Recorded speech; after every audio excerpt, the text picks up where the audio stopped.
Hey, beautiful souls. We are your hosts for the Bitter to Beautiful podcast. I am Coach Charmin D, and I'm kind of loud, but I keep it heartfelt and real. And I'm Coach Blonette, and I'm kind of reserved, but I keep it compassionate and honest Together, we will help you take your bitterness. and make it into something beautiful. I am Coach Charmin D. Good morning, beautiful souls. Thank you for joining us. And I'm Coach Blonette. Welcome to part two of episode four My Bitter Valentine. Love's got everything to do with it. During part one, we discussed navigating the pain of heartbreak and the challenges of moving past resentment and overcoming bitterness. We kicked off the episode with a reference to Tina Turner. What's love got to do with it? Got to do with it.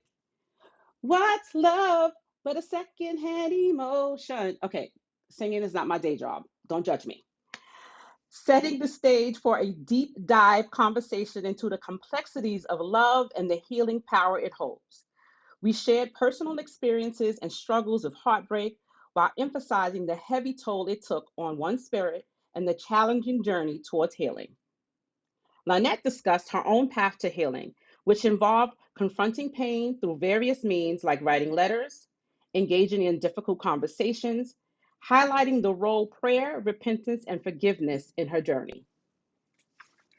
And Coach Sharman shared a poignant story of personal betrayal after a bitter aftermath, detailing her process of taking accountability, forgiving herself, and eventually finding empowerment and self worth through affirmations and embracing God's love. Biblical insights on love and healing were provided from 1 Peter 4:8 and Psalm 34:18, and they reveal the importance of deep love and God's closeness to the brokenhearted.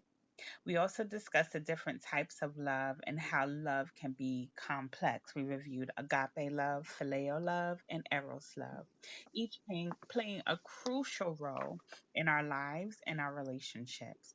We encourage all of our listeners to not only seek divine love, but to also engage in acts of love toward others and prioritize self love and care.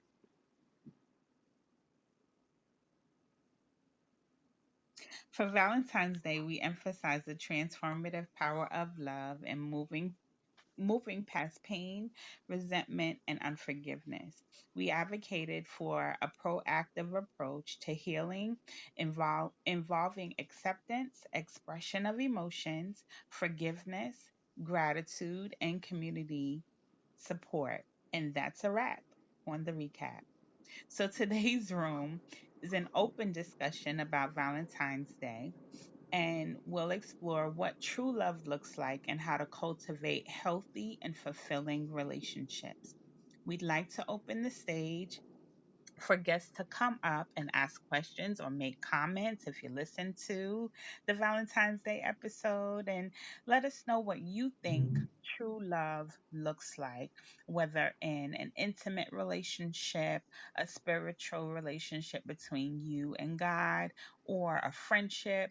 We're here to talk about all things love. So we'll also ask some questions, but first, let's discuss some room norms. So, our disclaimer is that we are not licensed professional therapists. However, we're licensed from pulling from our research and our personal experiences.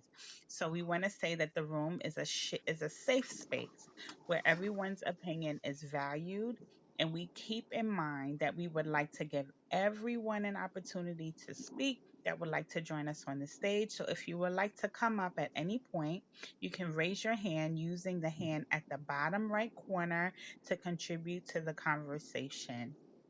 So let's start. Coach Sharman? Love, the decision to compassionately, righteously, and sacrificially, let me just say that again, sacrificially seek the well being of another. Love is an action. Don't just speak it, be about it.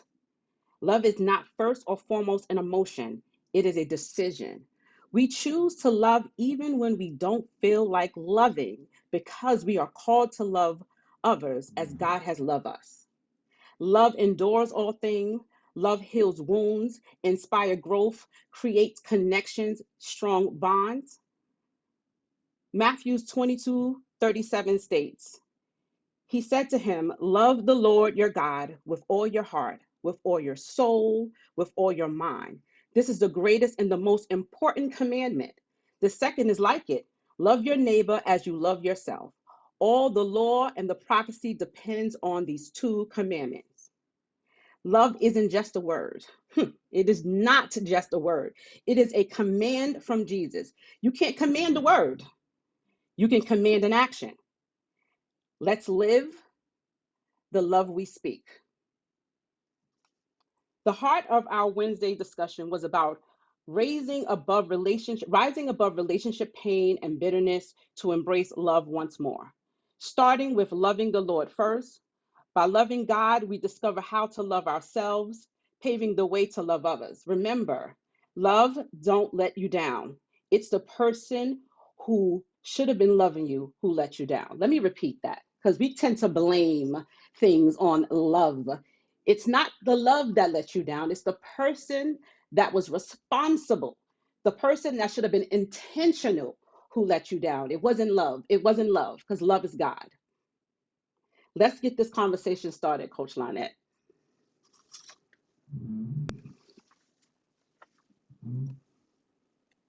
All right. So there's a passage of scripture um, that's called the love chapter in the Bible, and it's in First Corinthians 13. So in verses 4 through 7, it mentions the characteristics of love.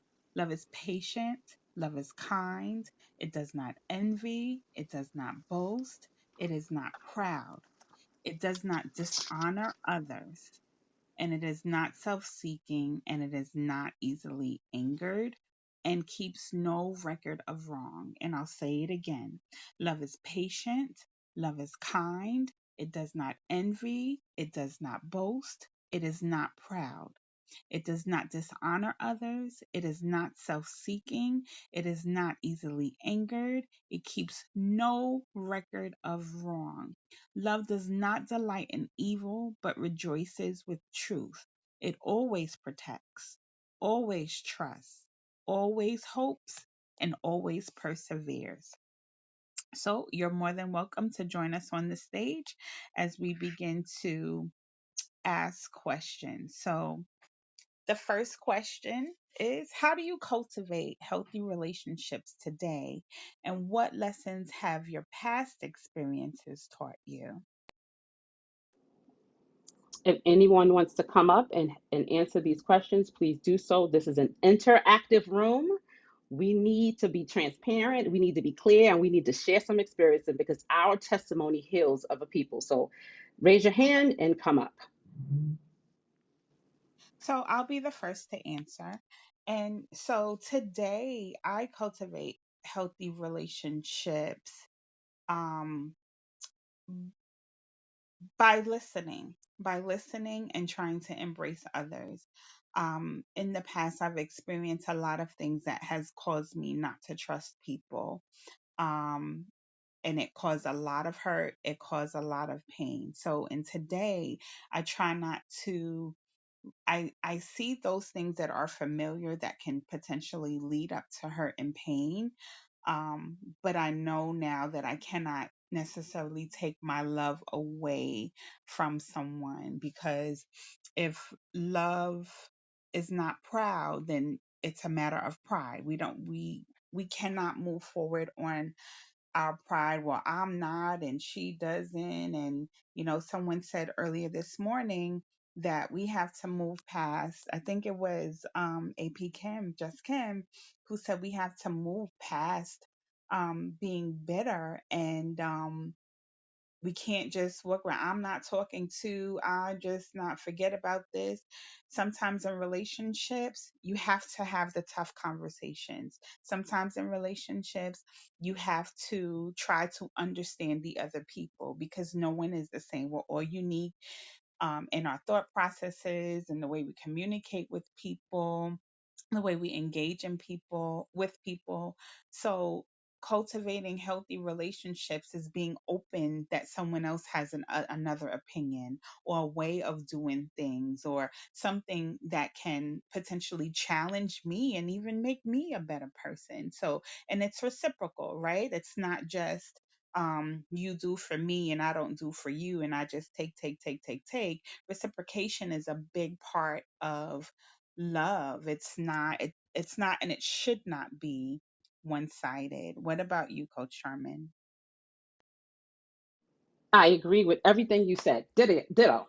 But I also agree, is exactly like you said, it's open communication. The key, from my understanding, to cultivate a healthy relationship, especially in today's society, is to talk, to have the conversation, even when it may hurt.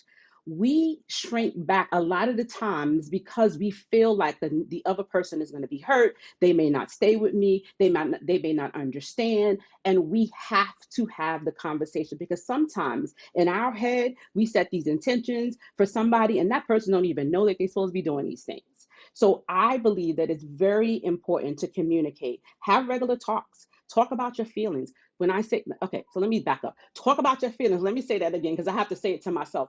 Talk about your feelings. Express how you feel. Tell people your needs. We don't tell people what we need, but then we get mad when they don't meet the needs. I'm so confused. But that's exactly what we do. Most importantly, set expectations for that person and for you. Let's talk about it. Let's figure out what we're going to do. Let's figure out what's needed in this relationship. And if we're not going to do any of that, it's not going to work. Because then what happens is we sit in our feelings and we mad. And the first time someone lets us down or they make us feel some type of way, then we're stuck. And that's not good. I also believe it's important to actively listen. Can I just say, at some point, men, I'm not bashing men, they stop hearing us. But do we listen to what they say? We talk a lot. What we do, like 1,000 words a minute to their 100, but we have to be mindful that we're listening, especially if you're married and in a relationship. And when I say relationship, meaning moving towards being married. If you're not listening, it could create a bunch of issues. If you're not paying attention, it can create issues. You got to listen actively, not zone off when the person is saying something you don't want them to say, but listen actively. And I believe once you're able to do those two things, especially, it can captivate an amazing relationship. But God first, always. Thank you. Sending it over to you, Lynette. Coach Ashley, thank you for joining us today. So, how do you cultivate healthy relationships, and what lessons have you learned from past experiences? Good morning, Coach Sharman and Coach Lynette, everyone else in the room. I would say that I agree again with everything that you both have stated. I might even just add to the active listening piece. Listen to understand versus listening to respond. Because a lot of times, I know for me, I'm listening, or I used to, would be listening to what the other person is saying, but before they can finish their statement, I'm already cultivating in my mind how I'm about to respond to what you just said. So now I'm no longer actively listening to the full, complete statement that you're trying to make, because I'm trying to get my response so I can, my tongue gonna be sharper than yours or whatever. So Mm-hmm. listening to understand versus to respond.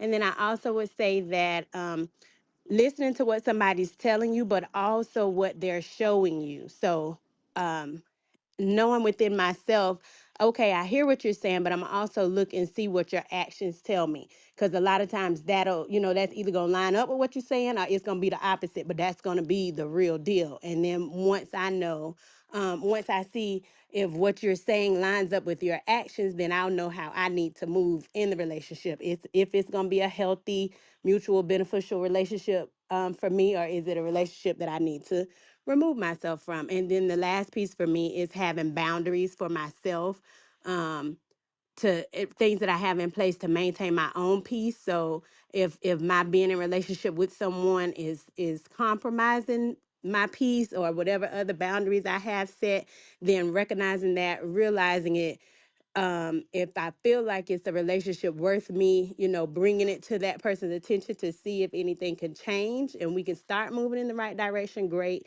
If not, being willing to walk away if I deem it being unhealthy for me. So that's kind of how I'm cultivating relationships right now in my life. That is perfect, Coach Ashley. That is so perfect. Lynette, you had something to add? Yeah, I think you brought up a very good two very good points. Well, all of your points were very good. Let me say that. But active listening is something that sometimes we fall short of, and I think you mentioned it, Coach Ashley, where we're trying to make sure we're stirring up in our mind what our next response is going to be instead of really listening. When you really listen to someone, you can hear their heart, you can hear their intentions, you can hear where the conversation is going, you can hear if they're hurt, you can hear if they're angry, whatever emotion is behind it. But one thing that I do in conversations, especially when I'm trying to find a solution, is I do active listening. There's two types, right? You can sit and just listen to what the person is saying, not thinking of a response. And then I usually take a notebook or a piece of paper so that in an effort not to interrupt the person so that they can get their thought out, I'm writing down points. Not that I want to throw jaggers at them, but I want to make sure that they feel heard and that I have clear understanding. The Bible says, in all that getting, get understanding. So I just want to make sure that I'm not getting upset about something that I probably shouldn't, because I didn't have the understanding. So it's so important that we are clear, and then setting boundaries is very important for yourself and for other people. Some people don't know that they're crossing a boundary unless you say something. So a lot of times, sometimes we may allow things and people to cross our boundaries, but and then we get angry. But if we don't speak up and say something, you don't have to be nasty. Just say, you know what, this is my time, or this is my space right now. If someone is trying to or always contacting you, there was a scripture in Proverbs that I read the other day. Um, I gotta find it. And it talked about people coming over to your house all the time. Now, if you're in someone's house unwelcome or uninvited all the time, that's crossing a boundary. And if the owner doesn't say something about it, then that's on them. So I'll find the verse. But thank you, Ashley, for sharing, Coach Sharman. Thank you. Coach Deirdre, I'm trying to bring you up, but some reason, again, Clubhouse is clubhousing. I'm going to keep trying. But you know what? It's funny because I listened to what Ashley said. And when you said, Ashley, that we need to actively listen and not be prepared to respond, I consider that defensive listening because we're waiting. We're like sitting back in the lay, like, that person's going to say something that I don't like, and I'm waiting for them to say it, and I'm going to respond because I got my response all in my head. That's not what we're saying when we say actively listening. We're saying listen to listen so you can hear what's being said. And maybe you may not have a response at that time. It's okay. It's okay not to come out fighting. It's okay. So be clear. Listen actively and intentively so you can understand what they're feeling so you can respond if you need to, but not defensively, because responding defensively gets a negative response and then you'll be fighting. And it is so not worth that. Lynette, I turn it back over to you. Okay, this is getting good. I hope we can bring some people onto the stage because I'm sure we have some things to discuss. So the next question is, how do we apply the principles of forgiveness both towards yourself and others in our journey of healing? Coach Sharman or Coach Hatchley, feel free to answer.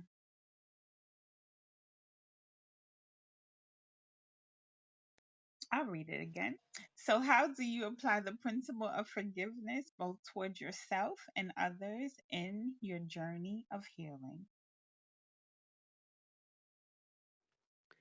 Um, Now that one is well, I'll say for me that one can be kind of hard. You know, we hear that forgiveness is not really for the other person or about the other person, it's really for you, a gift to yourself so that, you know, you can move on and let go of whatever the hurt, the offense, whatever it was that you experienced that you're needing to forgive them for. For me personally, I find that it's probably a little bit easier for me to forgive others than it is for me to forgive myself. Because, you know, at the end of that, say it's regarding a relationship, I'll always go back to me. Well, Ashley, you chose 1, 2, 3 ABC, or you know what I mean? Like, I almost do the self blame thing, even when I've kind of forgiven them, but I'm still harboring, I'm still mad at myself for choices that I made, or things that I may have taken or experienced and didn't walk away right then or something. So I think it's very important. I feel like I'm getting better at doing that and doing it a little bit quicker, for myself. But I will say that once I did that, I felt so much lighter, and it definitely was a big piece of the healing process for me personally, once I implemented that forgiveness for the other person. And then however long it took me to get to the point where I could even forgive myself for my role in whatever it was. I then really did start feeling the healing and the progress being made, and being able to move on and move forward and live again and all of that. So it's a very instrumental piece, I'll say, once you can do it. But it was kind of tough for me, initially, for sure. Thank you, Coach Ashley. So when you forgive, you feel lighter, right? You feel lighter. It's a load off of you. Sometimes you can feel it even in your body, even taking that exhale. I just want to comment on some things that were said in the chat. Auntie Lurleen, Coach Lurleen, I lost her comment, says that it is I lost her comment. Okay. So I want to say that you said something on the lines of you have to have the heart to receive when you're having this conversation and forgiving people. Yeah, that is so important that your heart is in the right place. Coach Julie asks, how do you think the other individual feels about taking notes during the conversation? Would you think that they would feel some type of way thinking you're not actively listening? Thank you, Julie. That's a great point. So usually if I'm in front of someone, I'll ask permission. I think asking permission to do certain things is important. It doesn't mean that you're inferior in any way, but I usually ask, do you mind if I take notes? I just want to make sure that we address the points. If it's no, then I try. I need it because of the way that I process things, and it helps me to remember, especially if it's something that someone if I cause an offense of someone, I want to make sure that I'm clear on everything as much as I can, so that the person can get understanding and so that there's no rifts and things. Some conversations may have to extend just a little longer because sometimes, depending on what the issue may be, it may take more than one conversation. And again, setting your boundaries, you just have to know when not to drag something out longer than it has to. Coach Deidre, welcome to the stage. Please share your comments and questions. Good morning, Coach Lynette, Coach Sharman, Coach Ashley, I hope I say your name, Tali, and everyone in the listening lounge. Y'all are doing an awesome job. This is an awesome conversation. Y'all know I like talking about communication. I want to touch on communication. It was one thing I heard when Ashley was speaking. I was thinking about the tools, and one tool that I think is very essential is reflective listening, meaning when a person says something, you respond with repeating what they said, but in your own words to show them that you understand what they say, and then get they buy in to say that you did say it correctly. That gives you time to ground yourself, ground your emotions, everything that you may be feeling, so that you can have a good conversation and stay on topic. The second thing about forgiveness is that it's important to understand what forgiveness is and what forgiveness is not. And one of the things that I think is important for everyone to understand about forgiveness is that it's a process, and it can start at any time. You can even forgive a person who is no longer in your life, because, like Ashley said earlier, it is for you. However, it's a process. I may forgive you today, but tomorrow I don't forgive you. Then I have to go back and then reprocess, accept those emotions, and identify where those emotions are coming from, because emotions are real, but they're not facts. And so sometimes the way we feel, whether it's in our chest, in our body, is that's a signal to say that something is not right, and we need to identify that is by what we are thinking. So when you sit back and think about what you're thinking about, then you can sort of like dissect things. And sometimes you have to just take a pause and then come back. You don't have to do everything in one setting. That's so important. I think I just heard Coach Lynette say that just now.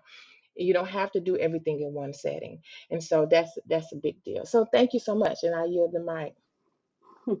Thank you, Coach Deirdre. That was a wonderful response. Talia, what are your thoughts about that question? How do you apply the principle of forgiveness both towards yourself and others in the journey of healing? What are your thoughts?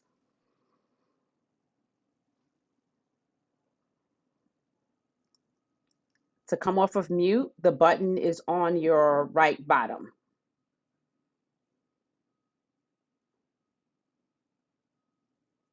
And you probably have to go back in. Clubhouse be playing today. I don't understand it.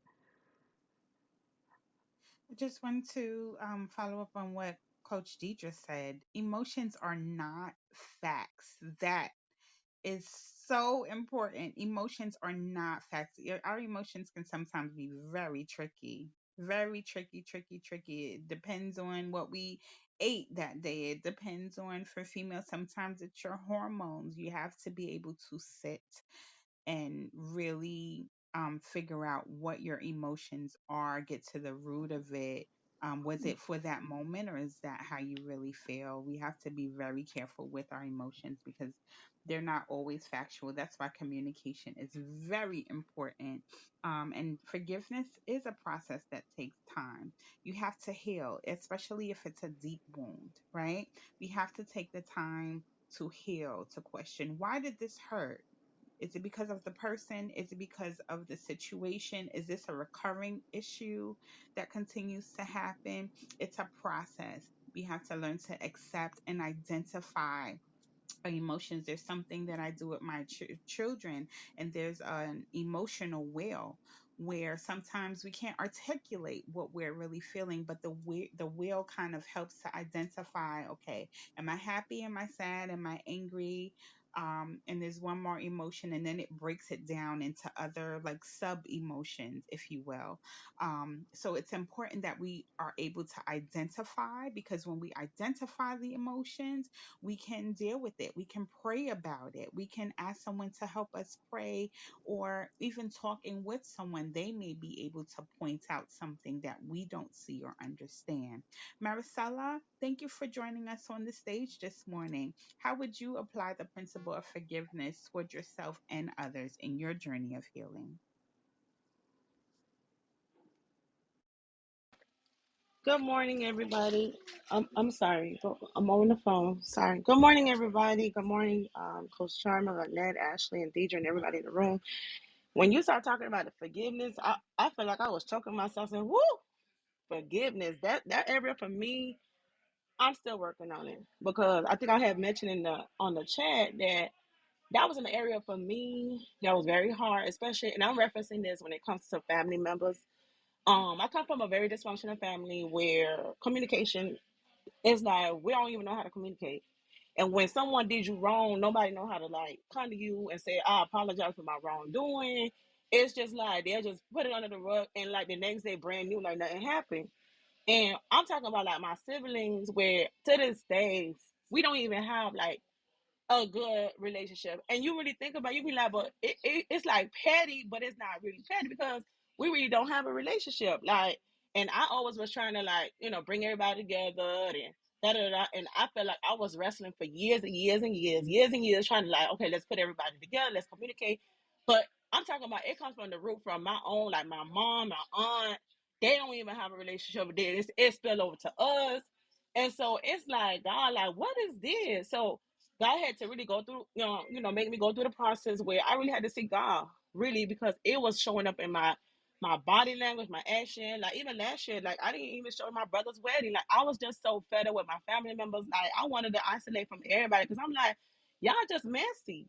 And I had to go to therapy because, and then, my therapist was like, making me go through the process. She said, Maricela, stop worrying about everybody else because you always want to fix everything, be the fixer. You want to, have tranquility. You want to bring peace. And that's who I am, a peacemaker. I don't like drama.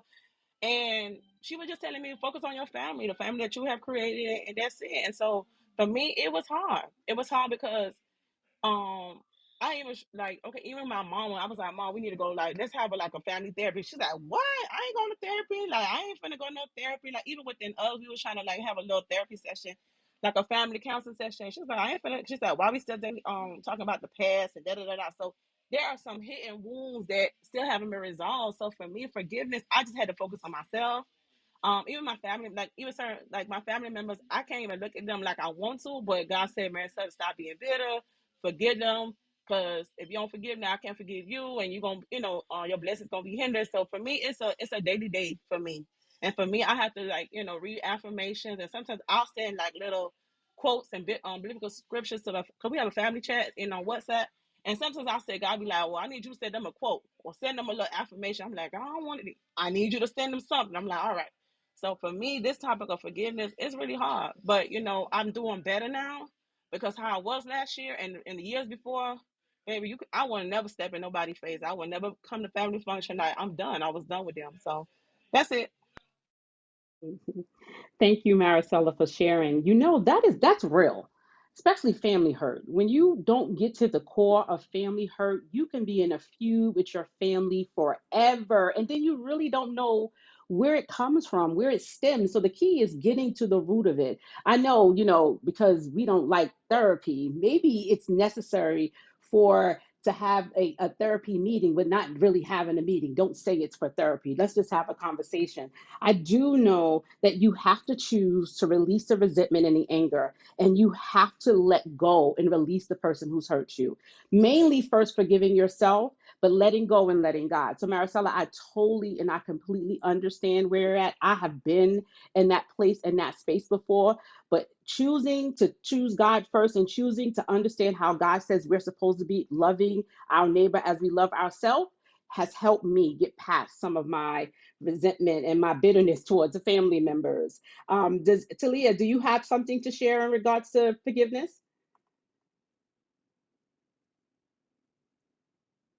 I think you're still having a problem with that button, the mic. All you have to do is hit the mic.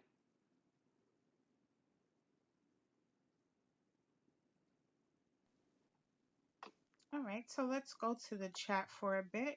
Um, Tamika, you made a very good point. I'm sorry. That I'm sorry to that interrupt. I could not get. I just kept getting thrown out. Um, I'm connected now. You guys can hear me, right? Yes, go ahead, Okay. Tali. Hi. Okay. So yeah. This is actually a great conversation, and I'm glad to be a part of it this morning. So thank you, ladies. My take on forgiveness and what I've experienced in my past is not really understanding the magnitude of forgiveness, just being in a temporary um, state of satisfaction on just driving off of emotions at the moment, like momentarily feeling, you know, vindicated, and you think that you're in a state of forgiveness. So you say, Yes, I forgive. But the moment that you get triggered by the next event, then you realize, oh, I have not forgiven at all. I'm still in that state of anger and disdainment, where you thought that you were over it and you weren't. So I think all of it is a derivative of healing. I think we have to get to a state of healing within oneself before we can even reach the point of forgiving. And then it allows you to be able to get past those events and really truly understand what forgiveness is about. So if you can get to the root of what the trauma was to begin with, that will allow you to be in that state of forgiveness truly, like permanently, and not have it be a one off event. I'm forgiving you for the moment, or if I'm forgiving you entirely. I'm forgiving the situation entirely.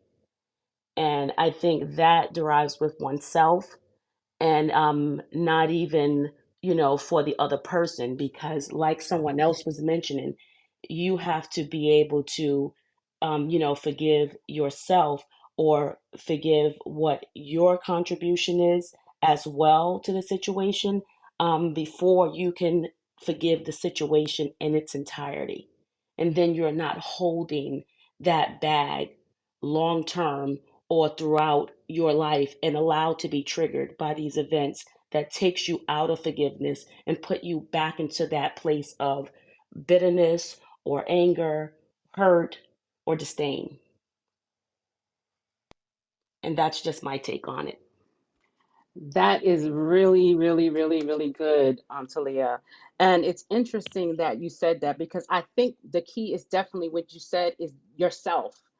One, you have to allow yourself to fail. One, you have to take the accountability of what role you played as well. But then you also have to let it go at some point. Thank you for that. Thank you so much. Lynette, do you have anything to add? Release the bag. Release the bag. Release the bag. That was good, Callie. Thank you so much. And I'm so glad you came up to the stage because that was my segue to talk about the Release It challenge that we've been doing, that Just Kim, as you see on stage, has led. And while the program, many think it's just about releasing weight.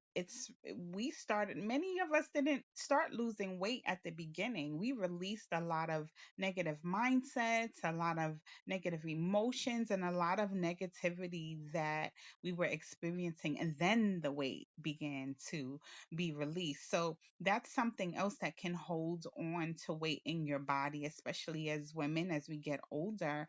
You hold on to bitterness, and there's different steps to get to bitterness, right? It's anger, or pain, and then it goes to resentment, and then it goes to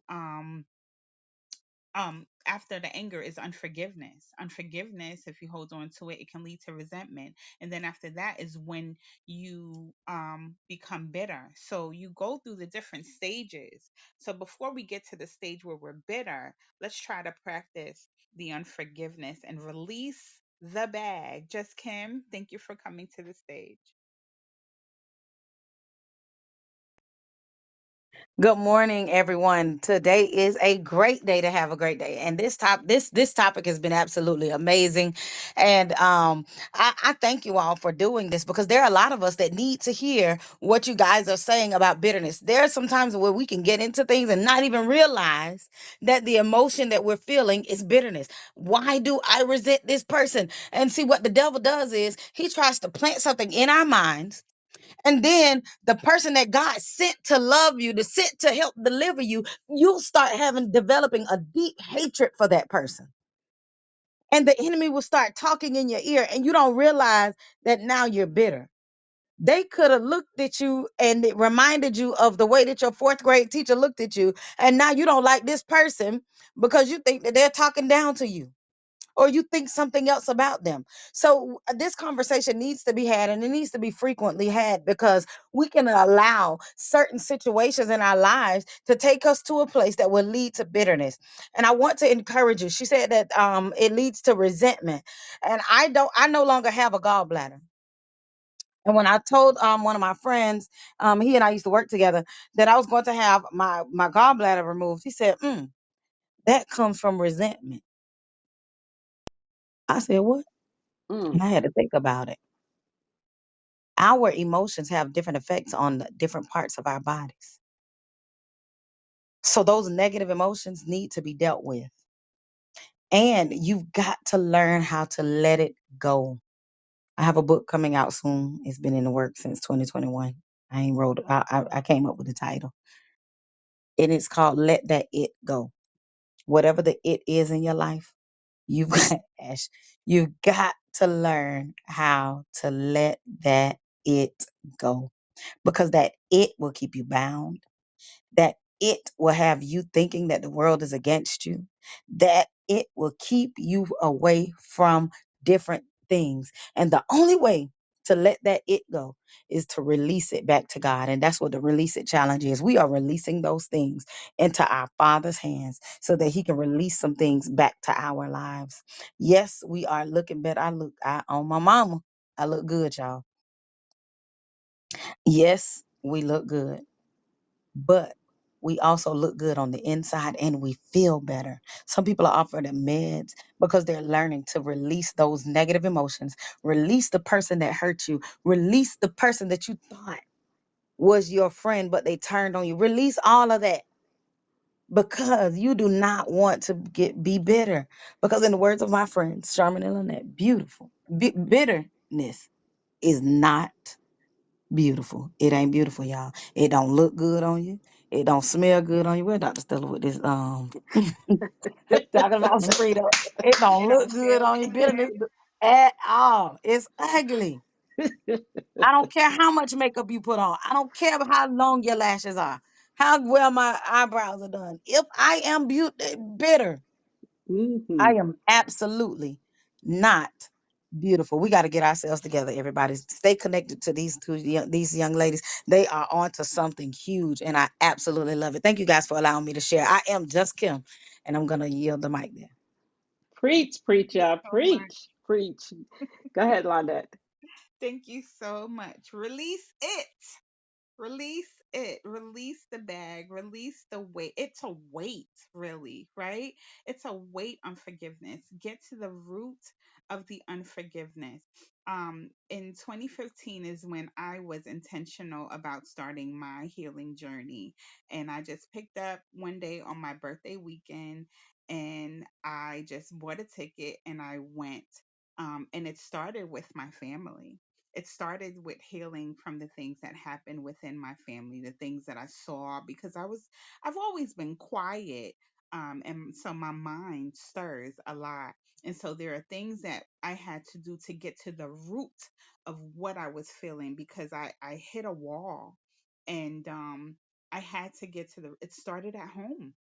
It started at home. And a lot of things, sometimes it starts at home when there's a disconnect, when there maybe dysfunction or different happens. There's divorces, there's separations, there's neglect, there's a lot of things that happen. And while I didn't experience all of those things, when you get to the root of the issue, I can tell you that it was not easy. And it's not always easy when you get to the root, especially when it's been a long time, when you've been holding on to things and getting angry and hurt about it, and then building on the resentment and not forgiving, and then you become bitter, and that one person that hurts you becomes everyone that's similar to them, when they may be the person that God sent you. Bitterness does affect our bodies. And I want to go back to a point that Tamika made in the chat, and she said that bitterness does not, I mean, forgiveness does not mean that we have to agree with what happened or what the other person may have said or done. But forgiving is putting yourself in a better space mentally, physically, and spiritually. Holding on to bitterness creates negativity for yourself and others around you. How many people have watched someone walk around like they sucked on a lemon all day long and their face is just tight? It produces wrinkles and other things on your face and in your body. So when you let go and be free and forgive people, people will be people. You can accept who they are, and maybe if they allow you to help them work through that, or you pray for them. As Just Kim says in 10 for 10, prayers don't expire. You can pray for someone silently, you can pray for someone with them for God's will to be done in their lives. So, getting to the root, and I saw something about what if people don't apologize?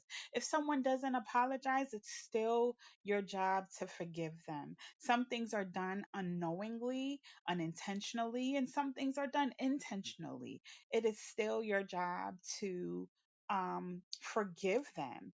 And sometimes I say it that sometimes people are in your life for a reason, season, or a lifetime.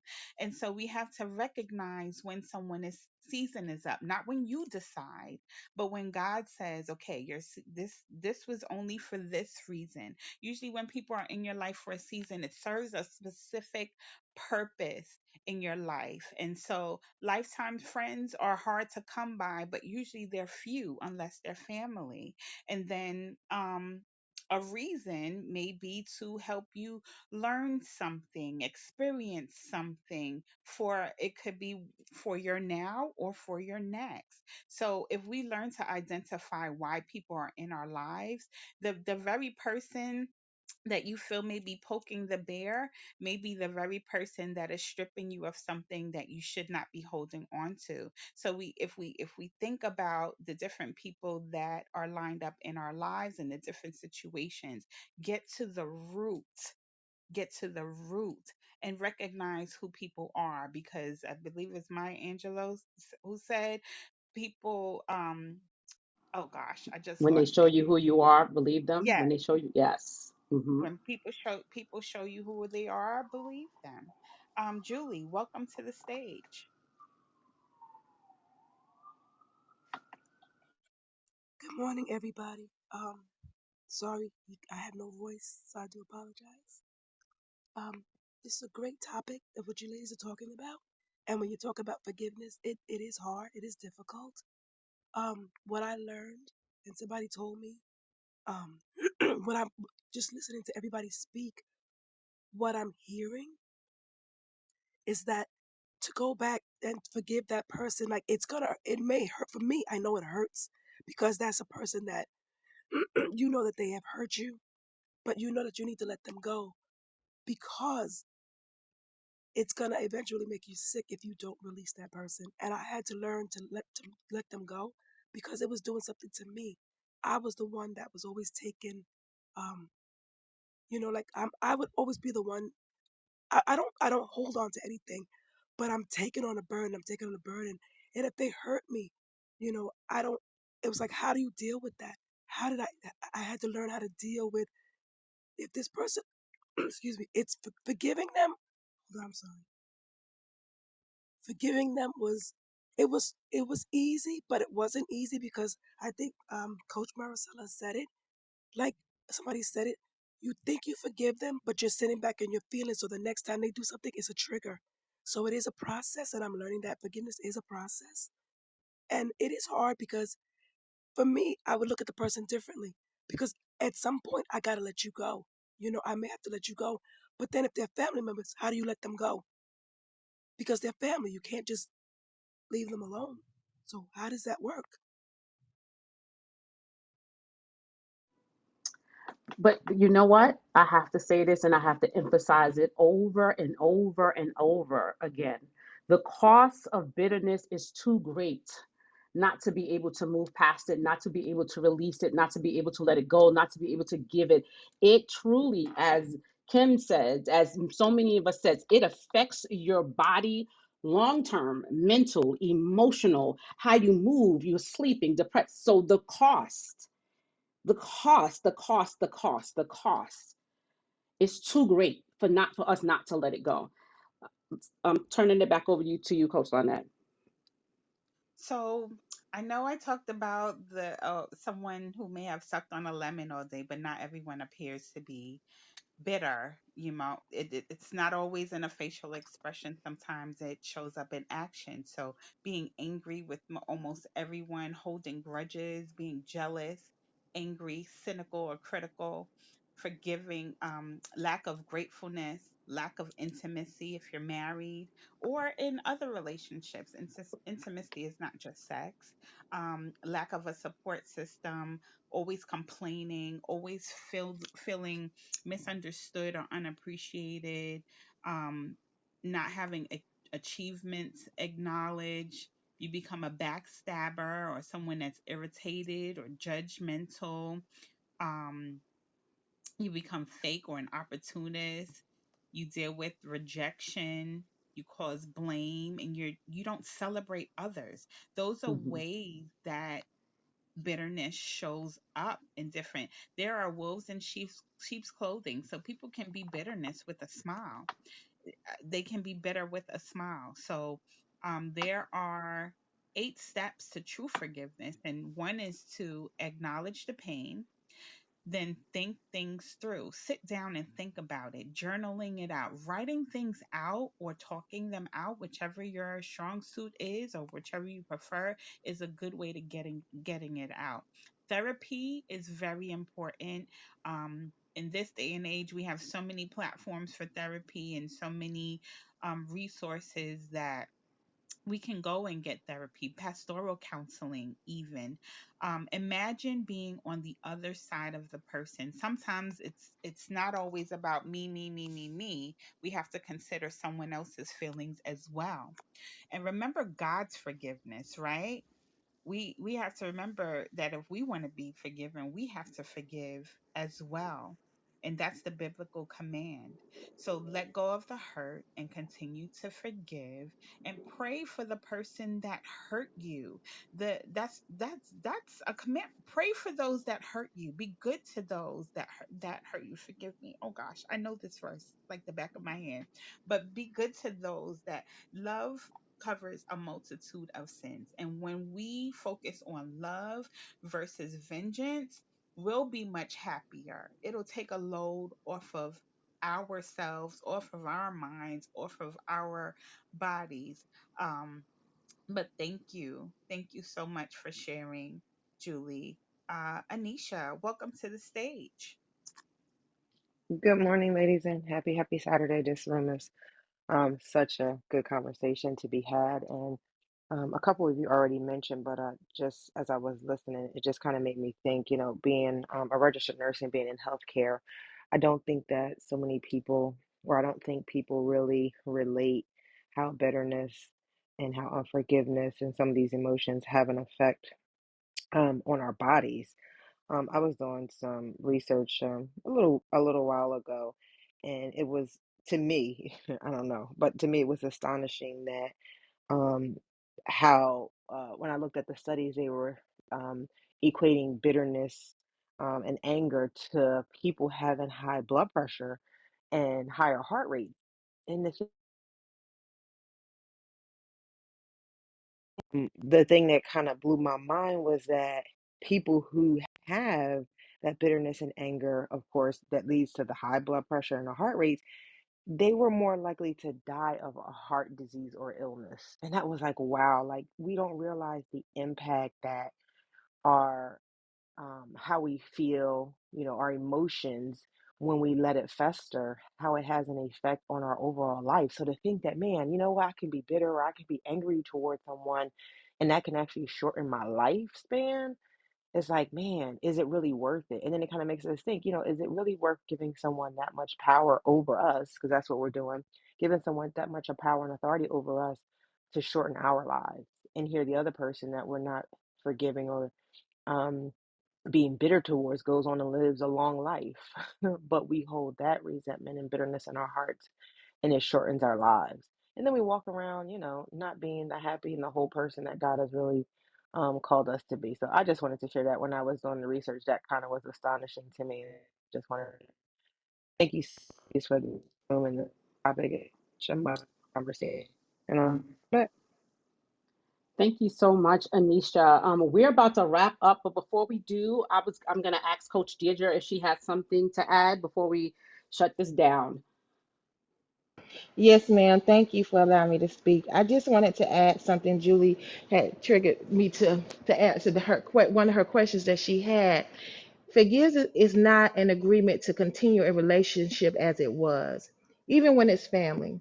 After forgiving someone, you can choose to resume, modify, or end a relationship. And no, we can't end our relationships with our families, but you can modify that relationship, and that's called boundaries.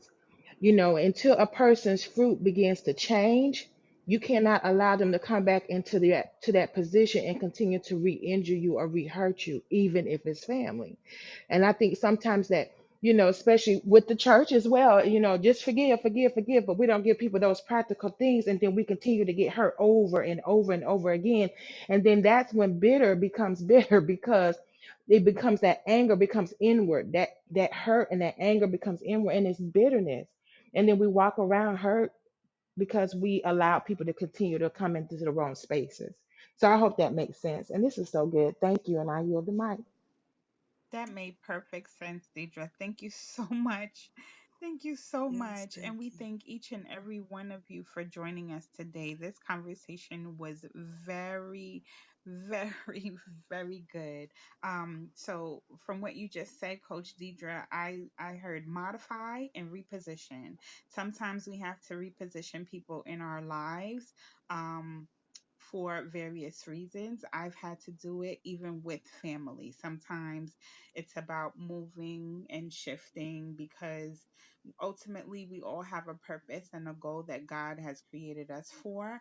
And so we have to move on that. Distractions can come in any way, shape, or form. So whatever we need to do to keep our hands clean and our hearts pure, let's go ahead and move to forgiveness. Coach Charmin. Praise God. That is so true. So listen, listen, listen, everyone. Please click on the link above to subscribe to Bitter to Beautiful podcast. It drops on Wednesdays and on, well, not, well, it dropped last Wednesday, but it'll drop every Saturday. We'll drop a new episode. We thank you for joining us on this journey. Now that I'm going to give it back to you so you can start the closing and then I'll follow up when you're done. Hey, thank you once again to everyone that joined us on the stage, everyone that's in the listening lounge. Thank you for joining this conversation that will continue. We hope that you'll continue to join us as we grow from being bitter to beautiful, transforming pain into power, one heart at a time. If this is your first time in this clubhouse room, we invite you to join the house so that you'll receive alerts in case we have a pop up. And as Coach Sharman said, if you click on the link above, you can join our mailing list and then you can find different ways to contact us and the various things that we offer as well. We also invite you to join us weekly as new episodes are released every Saturday, now on Spotify, Apple Podcasts, iHeartRadio, Amazon Music, and Listen Notes. Coach Sharman? This is Bitter to Beautiful. We are thrilled that you're joining us on this transformational journey, and we believe that bitter is not better nor beautiful. We love you ladies and everyone who joined. Thank you so much. Have a blessed and a wonderful day. This room is This room ending is in Go ahead, Lynette. You got it. This room is closing in five, four, three, two, one. Take care. Love you.